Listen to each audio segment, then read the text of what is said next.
हाय।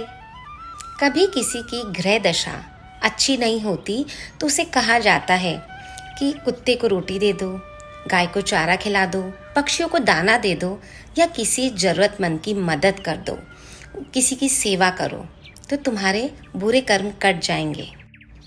तो मन में एक संतोष आता है, मैंने आज पुण्य कमा लिया तो मेरे कुछ बुरे कर्म कट जाएंगे। लेकिन सच्चाई सुनिए, सिर्फ दान देने से पुण्य नहीं कमाए जाते, जिम्मेदार बनने से और जिम्मेदारी निभाने से भी पुण्य कमाए जाते हैं और वो ज़्यादा ज़रूरी है। क्योंकि हम घूमने जाते हैं, पार्टीज करते हैं या फिर कहीं भी जानवर को कुछ खाना खिलाने जाते हैं, तो उन सब चीज़ों की हम रैपर, उसकी पैकिंग, बॉटल, प्लेट्स सब वहीं सड़क पर, पार्क में, मंदिर के बाहर, पहाड़ों पे, नदी किनारे या किसी पिकनिक स्पॉट पर वहीं कहीं फेंक देते हैं। अब हम सोचते हैं हम पुण्य कमा रहे हैं, लेकिन असल में हम 1000 गुना कर्म कमा रहे होते हैं। वो प्रकृति को नुकसान पहुंचा के, वो कचरा उसी जगह पे छोड़ करके। क्यों?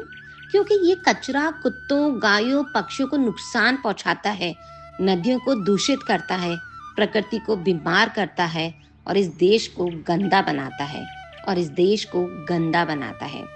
सवाल ये नहीं कि पुण्य हो रहा है या नहीं, सवाल ये है कि क्या आप जिम्मेदार बन रहे हैं या गुनहगार। मैं ये नहीं कहती कि खाना मत खिलाइए या बाहर घूमने मत जाइए या मौज शौक मजा मत करिए।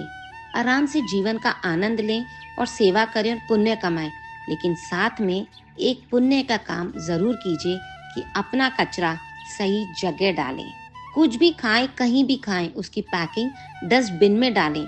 सार्वजनिक जगह का साफ सफाई का ध्यान रखें, क्योंकि ये देश सिर्फ नेताओं का नहीं, हम सबका घर है और घर को साफ रखना हमारी जिम्मेदारी है।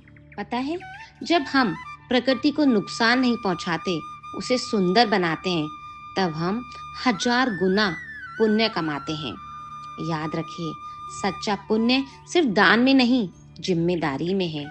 और जब हम एक जिम्मेदार नागरिक बनते हैं, तभी तो हमारा सपना पूरा होगा। मेरा भारत स्वच्छ भारत, मेरा भारत स्वच्छ भारत।